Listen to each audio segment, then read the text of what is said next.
Welcome to RePlay Magazine's podcast, where we'll dive into the legends and interesting stories within the world of what we call coin-op entertainment. That's games and amusement machines you find in arcades, fun centers, bars, restaurants, and beyond. RePlay's covered this business for 50 years and is joining forces with industry veteran and former association president Randy Chilton.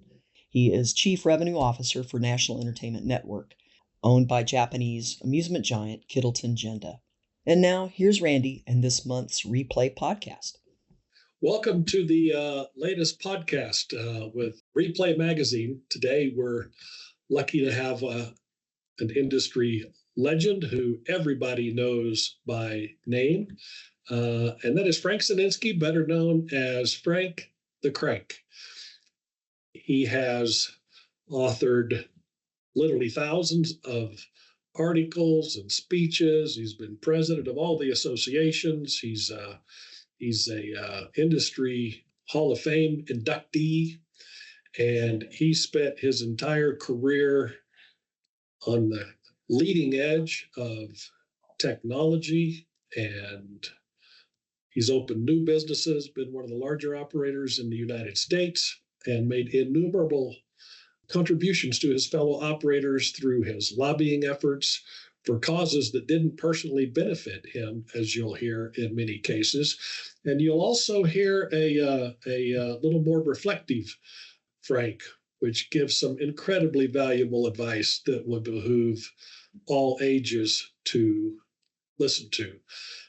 It's audio only, but I think the passion and the sincerity comes through loud and clear. I've personally known Frank probably close to 35 years. There's a colorful story how he schooled me on a machine sale, and we've been friends ever since. So I hope you enjoy our conversation with Frank. I certainly enjoyed bringing it to you.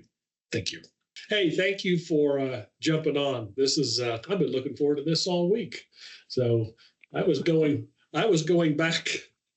Yours is the easiest preparation I've ever done because I've known you for so long and never really lost touch with you. But I do want to start with a story you've heard 100 times, but I think it's appropriate.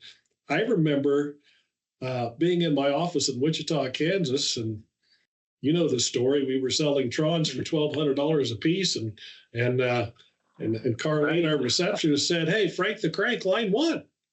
And I go, "No, that's my college buddies. Who's Frank? There's no such thing as a Frank the Crank." That was how green I was. And there you were. And I sold you. There I was. I had you on the phone, and I don't remember how many Trons I needed, but I saw the price, and I said, this is a good buy. And I think I said something like maybe a dozen, maybe more. I don't remember. And you said, yeah. And I was like, okay, send them. You got a deal. And then I heard you got in a lot of trouble, which is yeah. Well, that's how I got to meet your dad. Well, you're a consummate professional. You knew a screaming deal when you heard it. So I don't think any of us would have any regrets on that one, though, looking back. Oh, no. I mean, what that whole deal was, I guess at that time, I was trying to buy as much equipment, the right games, as fast as I could, as soon as I knew that they were winners, because we tested them and I had my own theory of how all that worked.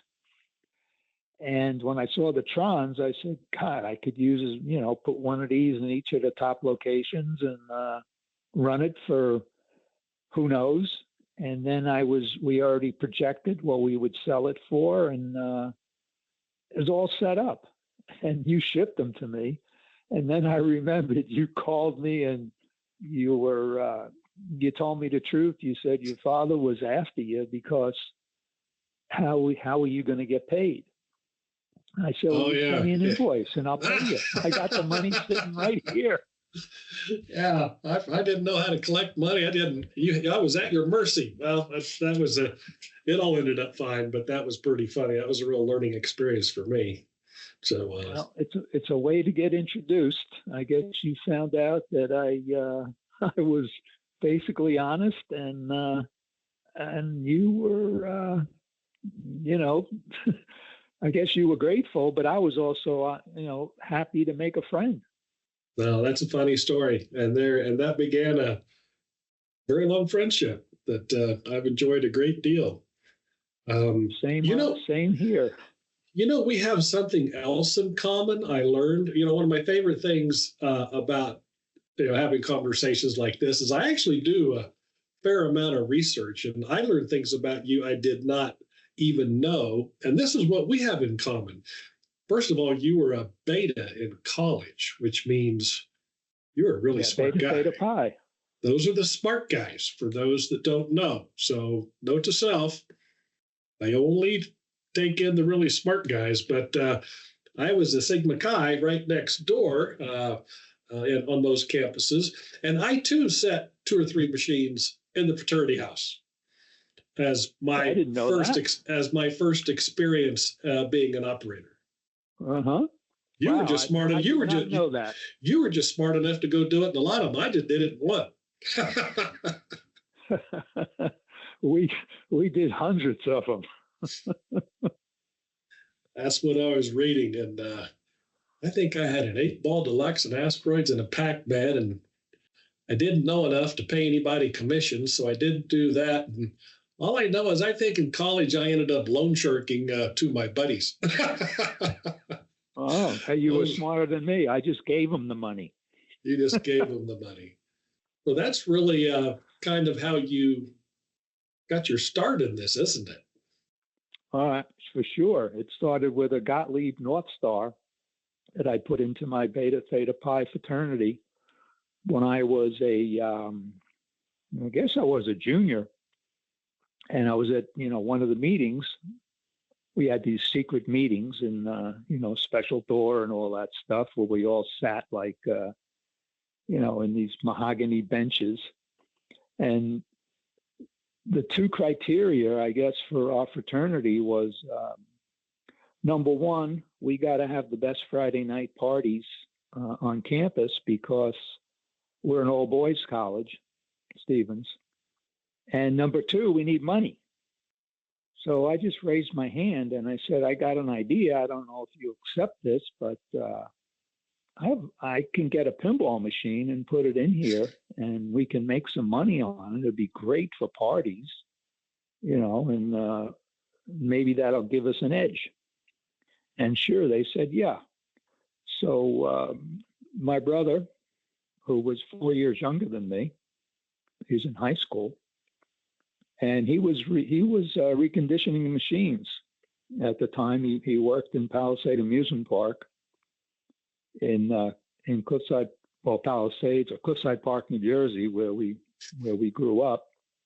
And we put a North Star in and put it in on, I guess it was 10-cent play. And then we went up to like, 2 for a quarter, whatever. And I didn't know what was going to happen, but the first week that we put it in, we had a party and everyone was playing it and the girls loved it. And the guys were taking these Polaroid pictures of the different girls that were, let's say, sitting on top of the pinball machine.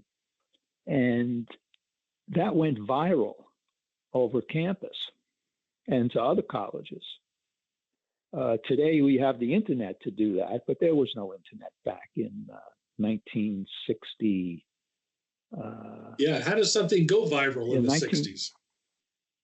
Polaroid camera. What do you call it? I guess you make up flyers, whatever. Well, anyway, word spread. And word spread to other colleges, and I can't say this, on a podcast. I'll be very careful. You may want to edit it out, but these are pretty sexy shots on the pinball machine. Well, I think we could say that. Yeah, not anything that today you could put on and not get arrested, but anyway, you could imagine what going viral was like. I collected the machine at the end of the first week, and it had $150 in it. So I gave the fraternity half. That was the deal. And I had $75, and the cost of the machine was $25. So in my mind, I think I figured out that return on investment was something like 2 to 3 days. And that sounded pretty good to me. Nobody could top that. So I figured this is a good business to expand. And that's what I did. Yeah, you did. Yeah, you expanded it pretty quickly and pretty dramatically. Well, that was one of the things I was good at was, I guess, looking for strange opportunities where it's a wide open market and not really stepping on anyone's toes because no one else had pinball machines in any of the fraternities. And we ended up putting 2 in mine.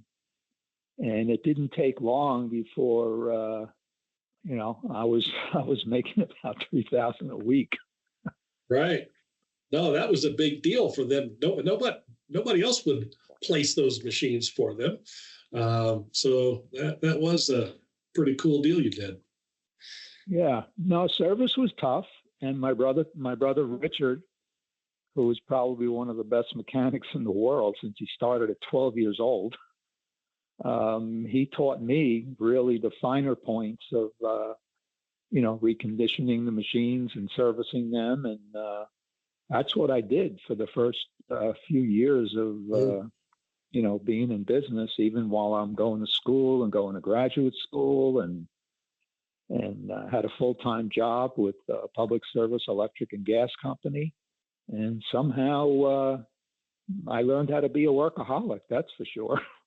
You were a engineer by trade, correct? At your public service job? Yes. Yep. Mechanical engineer. Mechanical engineer. That explains a lot. And where's Richard today, your brother? My brother currently has been working for Coastal. Okay. As a technician and in-house. I guess, I don't know, organizer, whatever. Right. He's one of the best mechanics ever. He's done that all his life. He was partners with me for many years, and then he was on his own to run different arcades and everything. So I would say he was really like my first mentor, even though he was 4 years younger than me. Another thing you and I had in common, I did not realize this, and that is you and I both have a mentor in John Estridge Sr., who probably lives just down the street from you. Wow. Oh, I remember John Estridge Sr.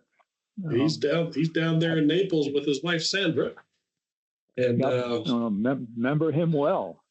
He's actually, when I was president of AMOA New Jersey, I guess the AMOA president came to our, yearly meeting or annual meeting, and that was John Estridge Sr. And he gave a speech about AMOA, and it sounded pretty good to me. And of course, we met, and I got to know him a little bit, and he pulled me aside and he said, you would probably make an excellent candidate for our board of directors. What if I sponsored you? And sure enough, that was that got me into AMOA. And that probably is one of the best things that ever happened to me in my life. Well, let's give John Estridge Sr. his kudos. My story ends the same, but it started quite differently. I was at the AMOA Notre Dame educational program, and John Estridge and Bill Stone, dropping old names from the past here, God rest his soul, took me out and played golf one day. And I was 25 years old probably, and I played pretty well. And about the 8th hole, he said, "Hey, you need to join our board." I don't think it had anything to do with my business skills. He just thought I was a pretty good golfer to be fun to hang out with. And that's how I got on the board.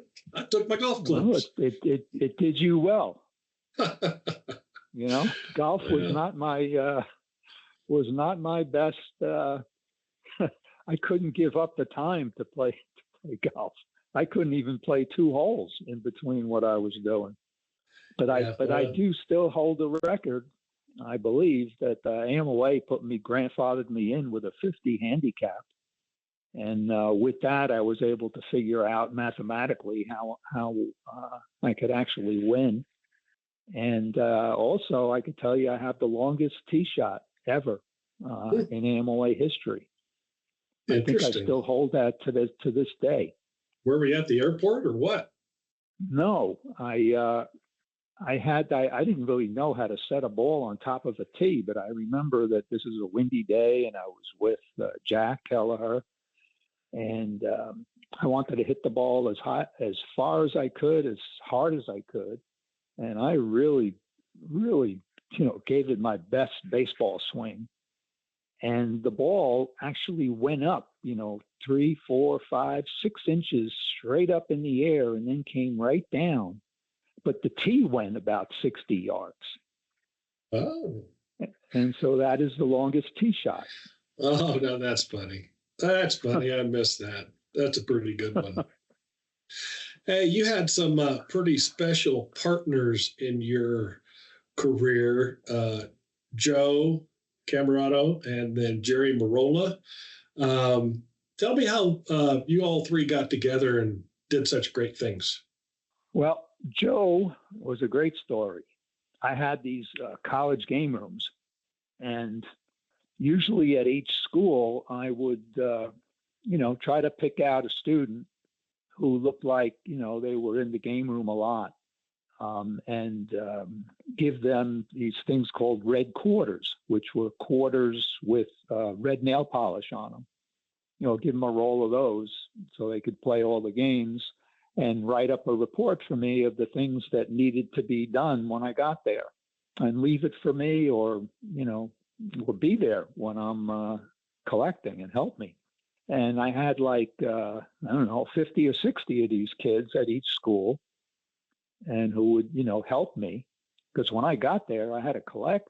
I didn't have much time to fix anything, so I wanted to make sure I knew what was going on, and fix it as fast as I can. Or if I needed certain parts, they would tell me, and eventually they would learn how to fix the machines and clean them, and whatever. And I got to choose the best ones. Out of those 60 guys, Joe Camarada was my favorite. Obviously, he was the most dedicated. He wanted to learn how to fix the machines. And so when he graduated from Uppsala College, I hired him.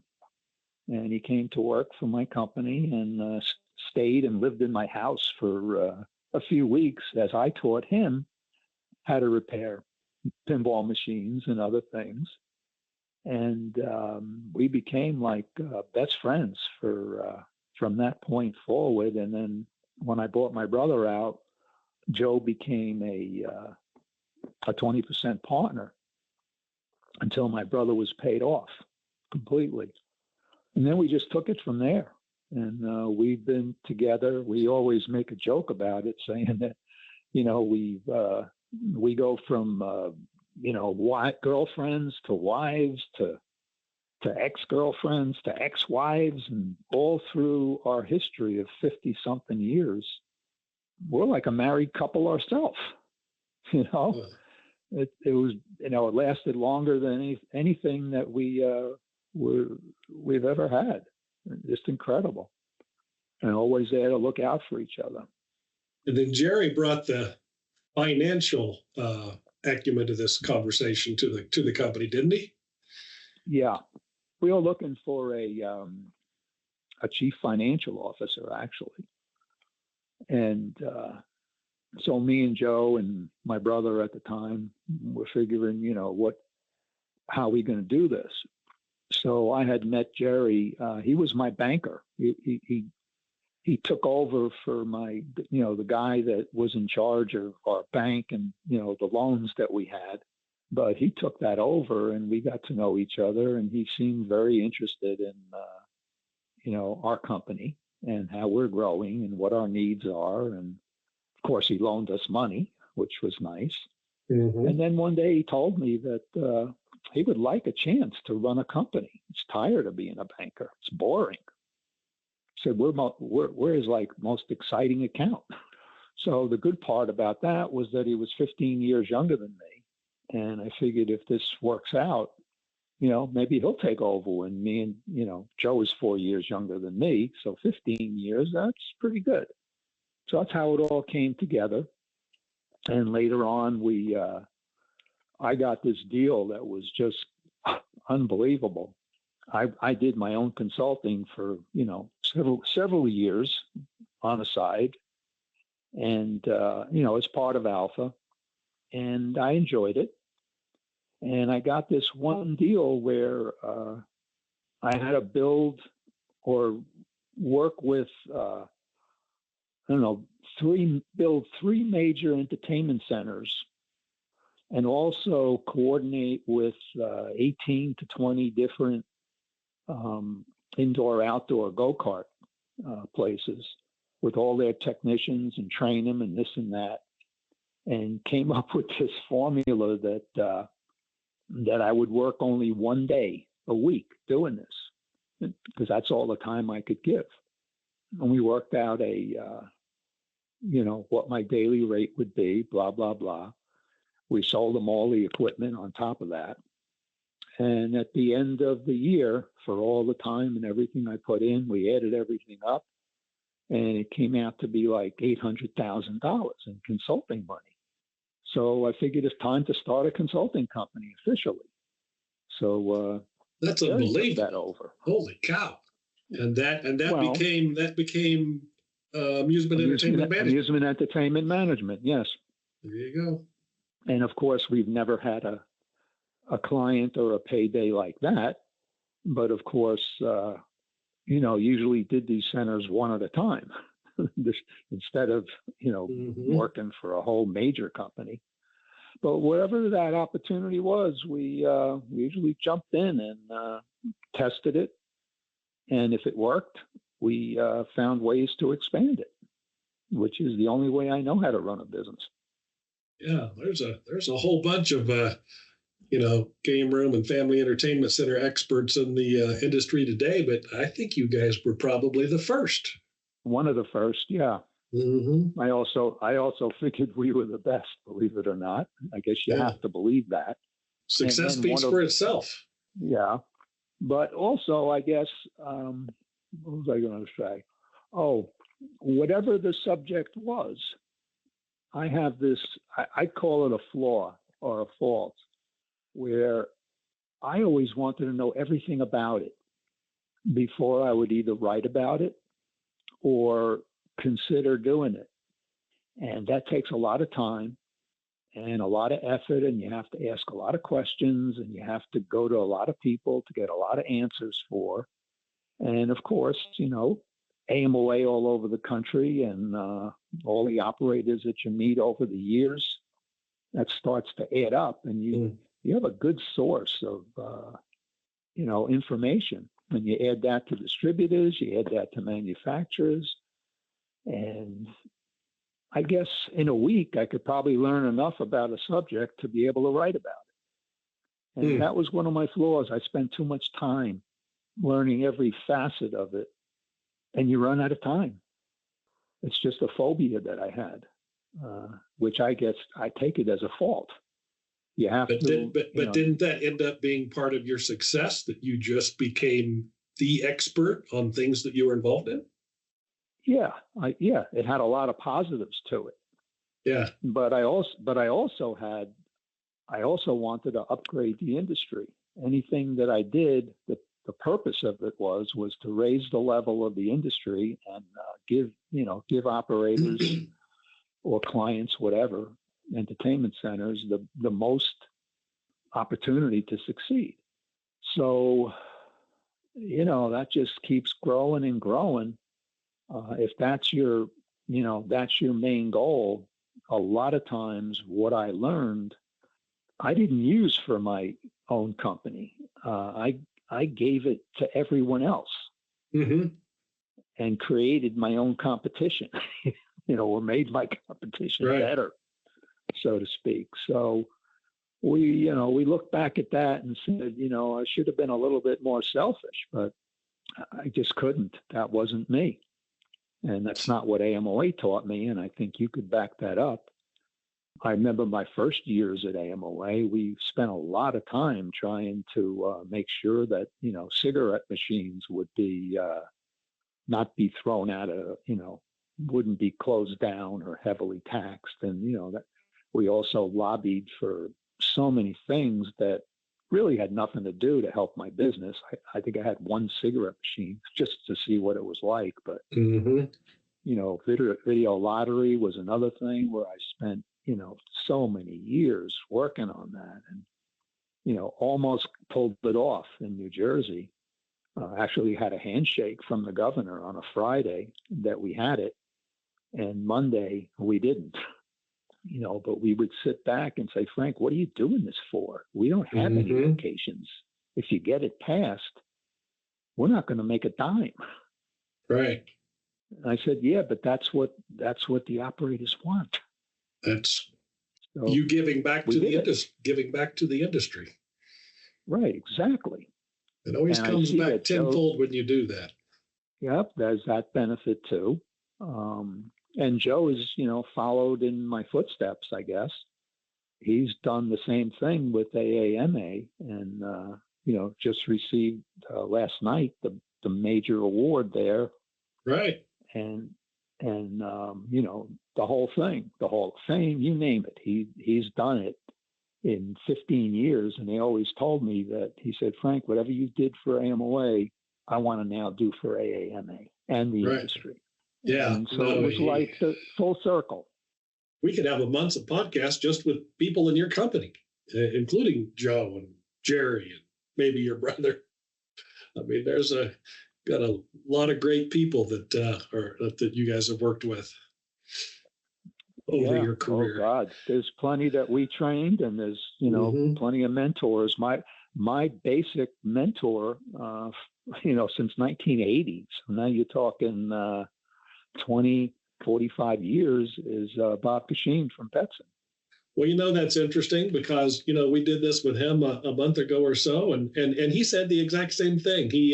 And I didn't realize, I knew you all had done some business together, but no, we're best friends. We vacation together and hang out. And so I learned then about your relationship with Bob, but tell us more about that. Well, that was kind of, how that started off was I was at an AMOA show, and one of my, the person I bought machines from at Betson, Art Warner at the time, was like my major salesman. And he invited me to his son's bar mitzvah. And his bar mitzvah was, let me see, I guess it was on the last day of the show. And I always wanted to stay to be the last person on the floor. I'll tell you about that later. That's like a superstitious thing. But anyway, I left early and got to the airport, got on a plane, and flew back to New Jersey. And it was one of those crazy flights where it was very turbulent, and I don't like to fly. I had a lot of problems with that at points of my life. And right in the seat across the aisle, one back, was this other guy who had, you could see he was grabbing onto the seats and, had white knuckles. And so I just turned around and I said, you're just like me. This is going to be okay, but I'm scared as shit. Well, that turned out to be Bob Casheen. And we shook hands when we got off the plane. And I think my wife at the time and his, we were talking to each other as we got to luggage, and then we were ready to say goodbye. And we found out that he's also going to this bar mitzvah. So we drove, 2 cars, followed each other, whatever. We got there, found out we're sitting at the same table. And that was it. We just had a ball that night. And he became like, he was so good at, financial stuff that I guess we were the same in one way where we could trust each other 100%. and keep everything confidential. And we did for all these years. He would, throw ideas back and forth with me of, what Betson could do to grow. And I would do the same thing for Alpha and debate certain things and test them out and make sure we're not stepping on anybody's toes, blah, blah, blah. And that's how it went. And then we became partners in Alphabet. Right. That was one of our great partnerships, 20 something years. I guess he helped me through a lot of, lot of problems, like going through my divorce. Mm-hmm. When I went through my divorce, all my bank, everything was frozen for a couple of years. And of course, how can you run a business when all your assets are frozen? Yeah, probably can't. Well, you can't, but got a lot of credit, from Betson to keep us going and had to figure out ways to, make payroll and this and that. And of course, paid it all back. And I'm just grateful that, when things get really tough, the people you're closest to find ways to help you. That's so true. In everybody's story, everybody's got a Bob in their life or somebody similar to it. And I think that that's a pretty cool story. Yeah, no, it is. And I can think of another person in my life that really got me over a hump. And that was a guy named Randy Chilton.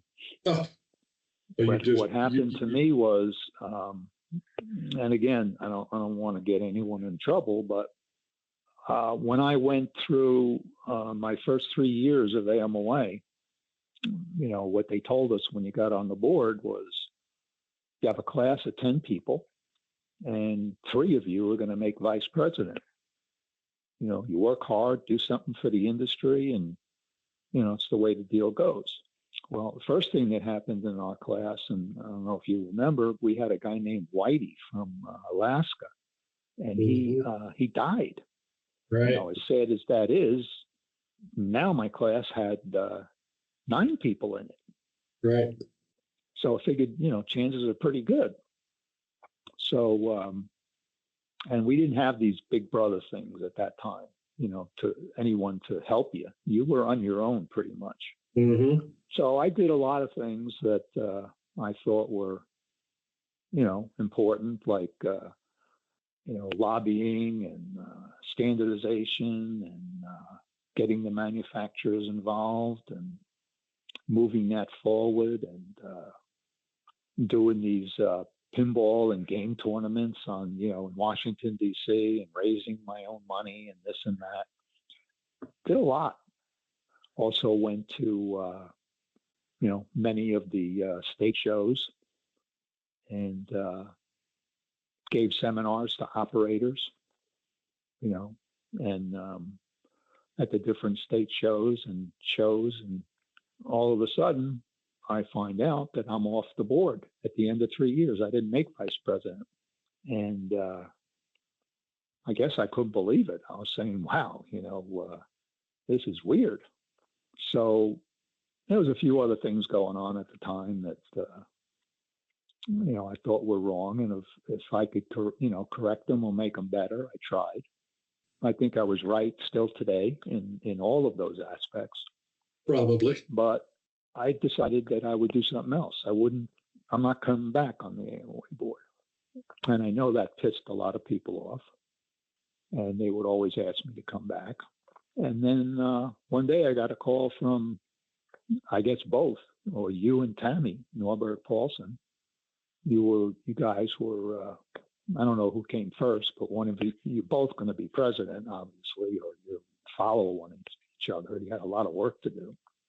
And you guys were in New York City for some reason, or you flew in and took me to lunch with Karen and basically told me that if you come back on the AMOA board, we'll get you in as a vice president. And you can now serve your 3 terms. We need you. And you guys were, I was impressed with both of you. that you were going to do some good things for AMOA, and I wanted to be a part of that. So I said, yeah. Hmm. Little did I know all the trouble that you would have getting me back on the AMOA board. Or all the trouble that you would inherit running the AMOA. Well, I didn't know about that.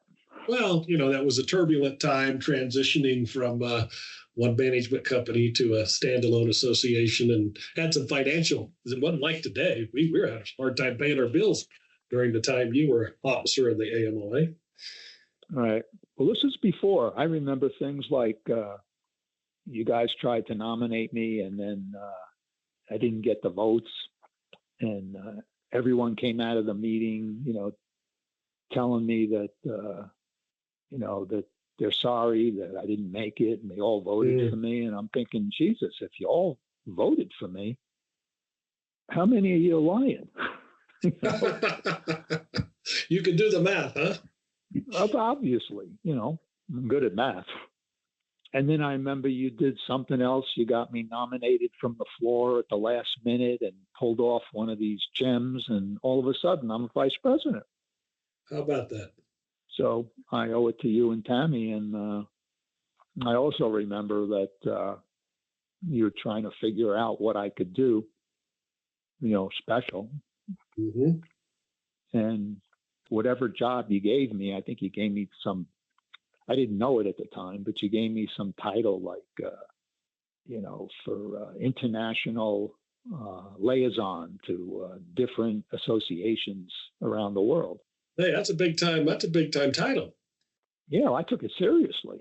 I later found out, I think both of you told me that, you just made it up to give me something to do. That's entirely possible. That's entirely so anyway, possible. So what did I do? I went out and got us invited as AMOA to BACTA in England and Euromat and other associations, Australia, you name it, all over the world. AMOA's name was brought up everywhere. And I figured this is going to be better. And of course, we learned a lot from going to all these shows and being in on their board or their directors meeting or whatever they called it. What was the name for when we used to have it with the Japan companies? What's it called? Summit. Yeah, what we would always have the Europeans and the Japanese and the Americans was our industry summit of some sort. So, yeah. Right. And, so I tried to bring more people into that. Mm-hmm. And whatever it was, I took it seriously, but it also helped me tremendously understand the world and, what's going on in the entertainment and leisure industry. And it also got me more involved in public relations, in government. I learned something that I'll never forget from Euromat and BACTA, where they're always trying to upgrade their image. And in this case, it was, for the gambling machines that were legal to operate there. They commissioned studies. They paid for studies to be done on a particular subject that they wanted a lobby for, from an independent agency. And these reports were given out to Parliament and, all of the votes and this and that. And that was the backbone of how they got laws passed in their favor.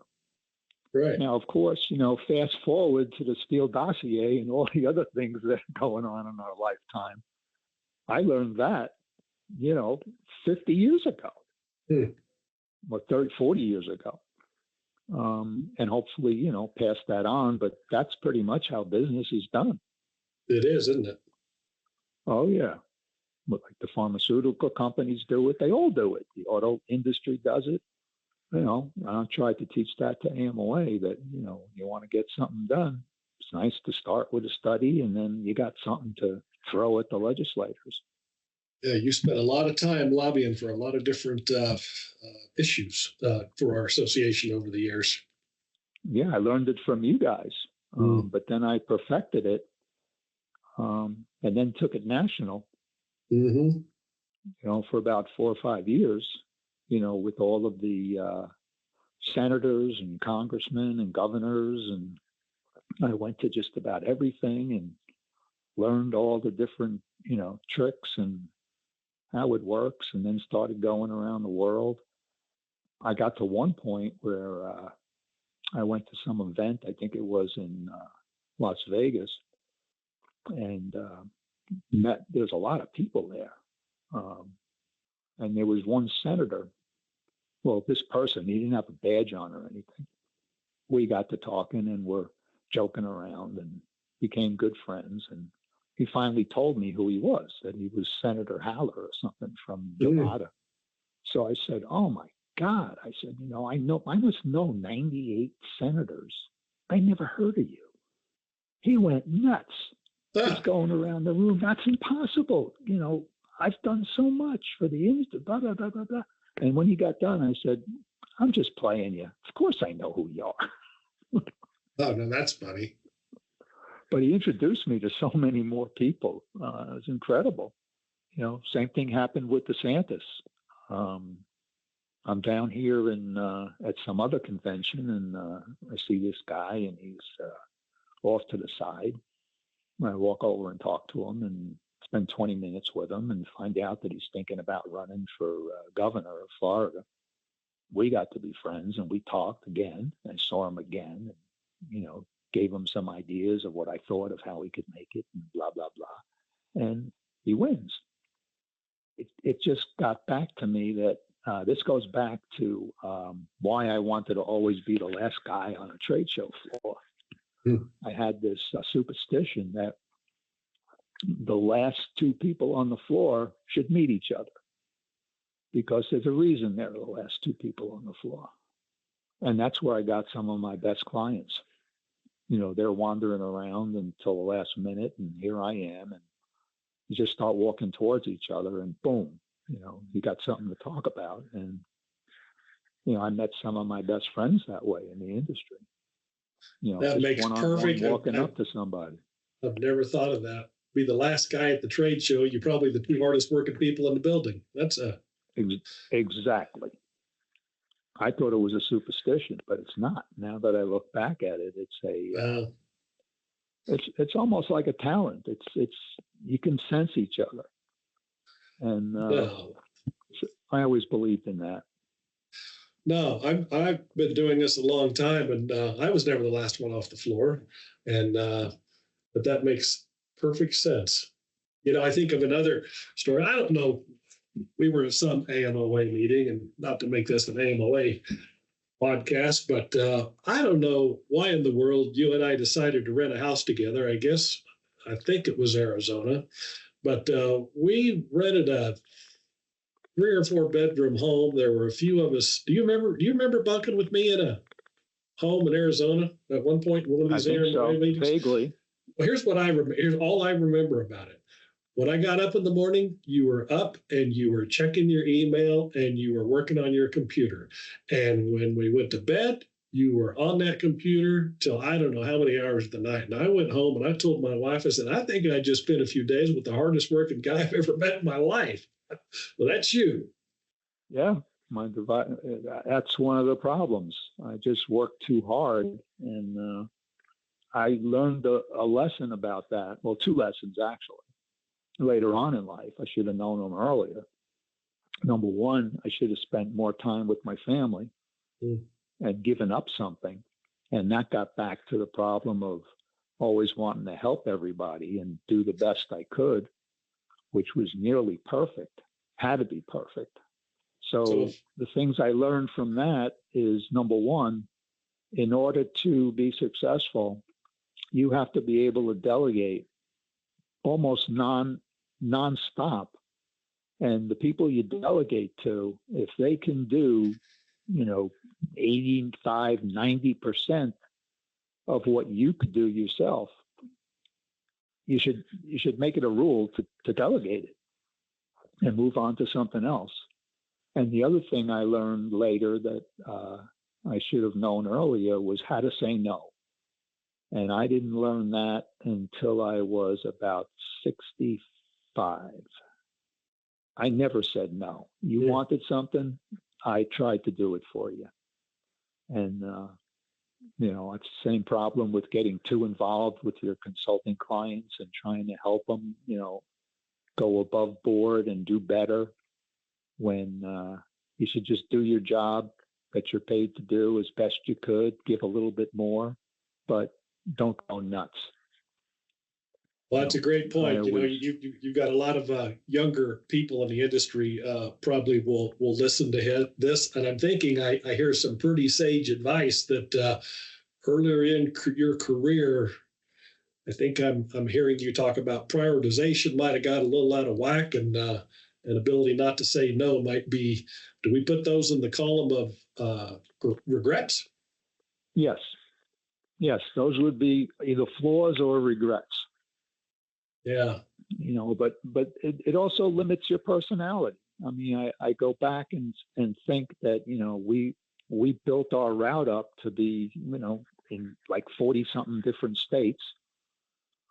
And, we had entertainment centers there. And of course we had a lot of, employees. You just kept adding employees. And when we got to, well over 100, I didn't feel good about that at all, because I didn't know I didn't know anything about some of these people. They're, right. Far away. You never get to meet them. You don't know their families. Well, that's not what I'm used to. That wasn't the world for me. And I had that problem, and, who would I go to talk to about that? Obviously, Bob Casheen. He had a lot of employees. Right. And, I don't know. His first advice to me was, well, part-timers don't count. You don't have to worry about that. I said, okay, let's knock off the part-timers. But, we still got 100 and something, full-time. What are we going to do when that gets to 200? I'm not comfortable. Yeah. So the answer was basically, don't get any bigger. Well, okay. And that's, something, everyone's different, but you got to ask yourself that question before you jump into that. That's really strong. That's really strong advice, Frank. Yeah. How big do you want to get? When I said a different way, stuff. When is enough? When is enough? Right. Right. Exactly. Goes against everything. What is material? All there is in the world is business a game. For me, a lot of the time it was a game. The game is to win. But what do you do with it then? So, you're right, exactly, Randy. You don't learn this stuff till later. Maybe you got too much energy and, you're too naive when you're young. One of the other things I want to get to is when I was 50, a lot happened. And one thing I remember is my class at Stevens. At that particular time in the world, I guess, or in the United States, a lot of them got laid off. And so they put together this, this group that was from, my class, a lot of people I knew, and from a couple of years before and a couple of years after, and all those who I got laid off and don't know what to do, they wanted me to address that group and, give them my words of wisdom, whatever. So first I had to learn about them. And most of them were engineers, very smart, very successful. Either their companies downsized or they got to be at a certain age and they were replaced. And they were with these companies for, years and years. And they basically didn't know anything about business. I was like a freak to them, what I did. And I asked how many of them could, would want to follow in my footsteps, work 80 hours a week, go into debt. Everything hinges on you. You do everything, you do every job, and you multitask. How many of you can do this? I didn't get very many hands raised. Mm-hmm. So I said, well, the best advice I could tell you is what happened to me. I said that I would have never made it on my own. I needed a partner. And I needed a partner who was opposite to me in many ways. It almost got to be a situation where if you want to grow your company, you have to delegate, and you got to, have all these meetings, all these things you got to do that you can't possibly do on your own. And at that time, or years before that, Joe came to me one day, and he just put his hand out, I remember. And I didn't know, if he wanted money. I didn't know what he wanted. And he said, "Give me your keys." And of course, you knew what my belt looked like, the same as yours probably. It had a ring of keys on it, and there were big keys, little keys. They went to different accounts, whatever. I said, "What do you want my keys for?" He said, "Just give them to me." So I gave him my keys, and he goes, "You're done now on the route." He goes, "I'm going to make the commitment to be Mr. Inside. I'm going to do all the meetings. I'm going to run all the employees, and you're going to go out and market and develop our company." I said, "What? You want me to go out and just do that?" He goes, "Yeah, we're not going to succeed unless you do that." So I was forced into that. My And goodness. I adapted. I learned how to do it. Wasn't like me, but I did it. I guess I did it well. And he did what he did well.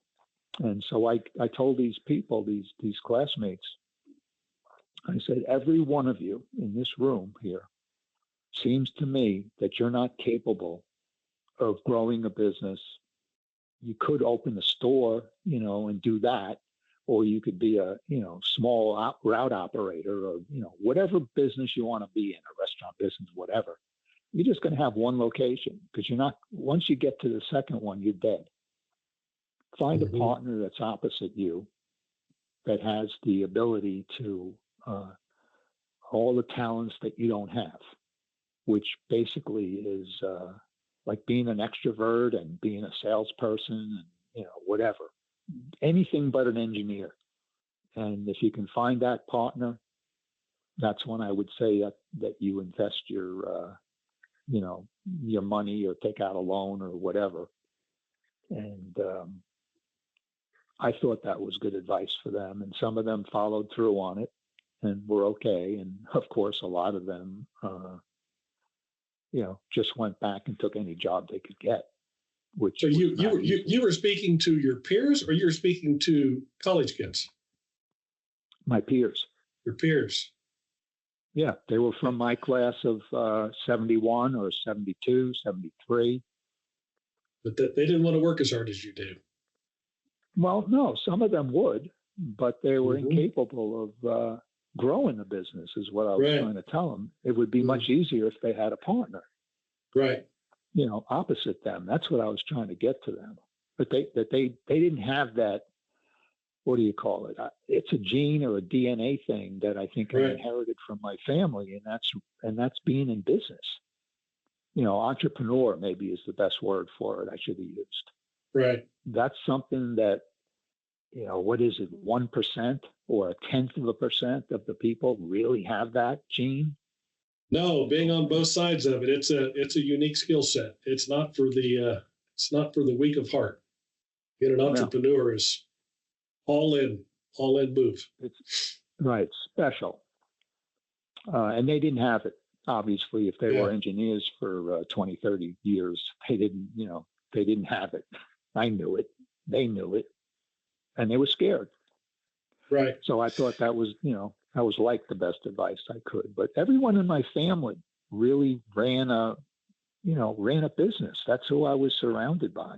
My relatives, and my father ran a record store in New York, when he came back from the war with a partner. And of course, they only had one store. They never had any ambition to, have a second store. Right. And, another part of the family, they ran a pizzeria. Another one of them, ran a dry cleaners, and that was it. Go ahead. No, I'm saying nobody had the, that special part of the gene to expand. Even my brother, he, as good as he was at what he did, he didn't have that gene. That's why we fought. That's why we had a split, because I wanted to expand and he didn't. And I knew if we didn't, we'd be bankrupt soon because things change. And I know we're running long, but this is good stuff, Frank. I'm just loving every minute of this. Let me ask you a couple more questions. We didn't talk much about your dad. I know he loaned you, made some loan to help you get started, if I read that correctly. How was your relationship with your dad growing up? Was he a big mentor of yours, or how was that? Well, actually, because he ran the record store, I didn't see him very much. I don't remember him ever being at a Little League game or, a high school track meet or baseball, anything. He had to work 6-7 days a week. And, the thing that he did for me, I think, that I remember the best, and I wrote this article when I wrote it, my first business, and it was selling this thing called Liquor-Made. I thought it was one of the best ones I ever wrote. And it was about how I was in day camp, and I was not yet 10. I was 9, almost 10. And it was a day camp in the summer. And my father took me to a candy distributor, a wholesale. Right. And they had this, he said, let's talk about what do you want to sell? What do you want to do? Let's brainstorm it. And I said, well, it's summertime. It's hot. I can't sell candy. It'll melt. I need something that can stay in the heat, that's cheap, that has a good, can make a profit on. And he, we told this to the candy wholesaler or whatever. And he showed me this box of thing called Liquor-Made. Now I knew what it was. That was those little colored sugar packets that you licked your finger and you put it in and then you licked it off. It was like sugar, but it was colored. Remember? I don't know if you remember that. No, I'm afraid I don't. It's the size of a packet of sugar that you would get in a restaurant. Okay. So my father takes out this accounting sheet, or it had like 8 columns in it or something. And he's showing me how, we can buy this Liquor-Made, or you can buy this Liquor-Made with had to be my own money. And I could get it for a gross of them would come out to be 1/2 cent a piece. And they used to sell these things for like a dime, in a store, like a little bar of candy. That's what it was. Yeah. So he showed me how to, do the accounting stuff. Remember, I'm not 10 yet. And said, how do you want to sell these things? He's always challenging me like that. So I said, well, 1/2 cent. If I sell them for, let's say, 2 for $0.25, I'd be selling them for 12.5 cents each, and I would make 12 cents profit. Sounds pretty good to me, right? Sure. Okay. So he showed me how to set those columns up, and I bought a couple of gross of them, and I don't know, $7 or whatever, and put them in my gym bag, and I went to camp, and I sold them to kids, and I guess I sold everything I had the first day. First I had to learn what a gross was, 144. How to figure out that was 12 times 12. Those are pretty big numbers. I didn't know anything like that in my life. And I also found out from camp, when I'm thinking about it, that they had all these ice cream machines there. And everyone would get like 35 cents. That's how much an ice cream costs from an ice cream machine. And, every kid would come to camp with 35 cents. So he could buy an ice cream in the middle of the day or after lunch. So it didn't take me a day or two to figure out that if I'm selling these things 2 for $0.25, everybody else has 2 nickels or a dime left. How can I get that money? So I came up with this idea, this concept, that I could sell them 2 for a quarter. And if you bought the first 2, then I would sell you the third one for a dime. Then I get all your money, and you can't complain. So my father goes to me, he goes, well, that can't work unless you know who bought the, you're losing a lot of business. You have to know who bought the 2 for a quarter, you know, because they could come back. All these kids that didn't get the 3 at the same time, they still have a dime on them, but it's going to screw you up.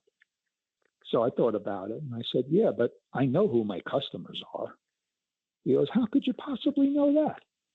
And I said, well, I just asked them to stick their tongue out, and I could see that they were a customer today.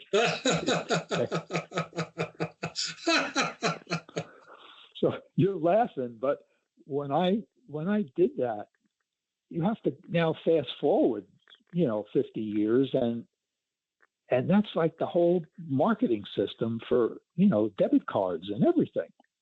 Yes. Everything that we did in the family entertainment center was based off that. Knowing who your current customers were and tracking everything. And, who's this was in my head at 9 who's a years repeat old. customer? Yeah. Who's the new customer? Who's a repeat customer? That's valuable information. Right. Now the problem. I got called into by the manager and the owner of the camp. Didn't take long for them to figure out what I was doing. And the first thing he asked me, he says, do you have a license? And I said, no. I don't know exactly, what that is. And he said, do you realize the harm that you're doing to the ice cream vendor who has an exclusive contract with us? He said, all the ice cream is melting. Nobody's buying ice cream. And you can't do this unless you get a lawyer. So what did that teach me? That taught me about exclusive contracts, lawyers, licenses. I was out of business after 1 week.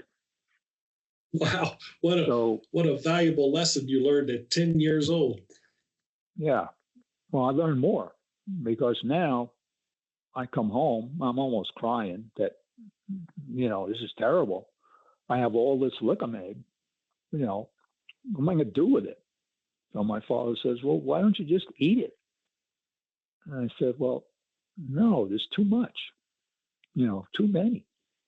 So he goes, all right, takes me back to the wholesaler. And I put all the stuff that's left. And I said, can I return these and get a refund? So he's thinking about it.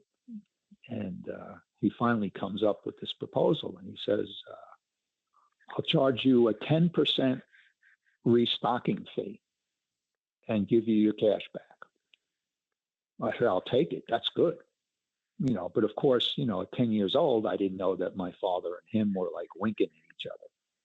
So I got my money back. I knew what a restocking fee now was. And of course, I used that in my sales for the rest of my life. But I'm thinking of all the lessons I learned, and there was even more. I also asked my father as we're going along, I said, we filled out 5 of these columns here. Why is there 8? And he goes, well, you don't need to know what the other 3 columns are for, but, I'll tell you when you're 13. So I waited till I was 13, and then he told me. He said 1 was for New Jersey sales tax, 1 was for expenses, and 1 is for estimated federal tax. So I said, I think I want to be in the cash business. Yeah, no need to worry about the tax man at 10. You got to wait till you're 13. Yeah, so I think I want to eliminate these 3 columns. I don't want to know this stuff. Yeah, and of course, when I started my next business, that's what I had to deal with. Spoken like a true operator. Let's just exactly not focus on these taxes today. Hey, my goodness, this has been fun. Hey, question for you. Yeah.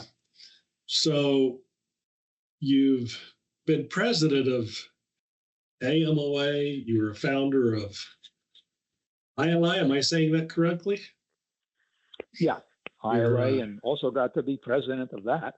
And you're in the Industry Hall of Fame. Your business successes are generally unmatched in this business. Got to be one of the most successful guys. Certainly by your name. I would say name recognition in the amusement industry. If there's a higher name recognition than Frank the Crank, I cannot imagine who it possibly is. You've just done so much. And are you a Chat GPT guy? Have you figured that one out yet? No. Okay, well, Chat GPT, there's this whole artificial intelligence, which we won't get into. But when I type in your name, you should do it because there's like a page and a half on your career.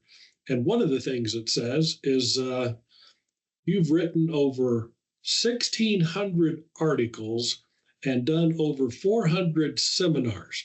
Now, is that even possible? Did you really do all that? Yes. Oh, absolutely. I know you wrote a lot of articles, but that number is just staggering. Okay, so here's the question. Is there anything looking back that you would have liked to accomplish that you did not? Wow, that is a good one. I think I would have wanted to spend more time with family and friends instead of, writing so much or traveling so much. So I don't know if I accomplished, as much as I could in those areas. But, for all I know, maybe most operators, business people don't. I don't know. But if you knew that going in, you could almost force yourself to do it. Well, you've become quite reflective as we've both gotten older. And I didn't see that coming, Frank. So this has been incredibly enjoyable. This has been enjoyable reconnecting with you. And I wish you all the best, my friend. And, thank you, Randy. Let's stay in touch. Okay. Thanks. All right, buddy. Take care. Thank you, Frank. Okay. Game over.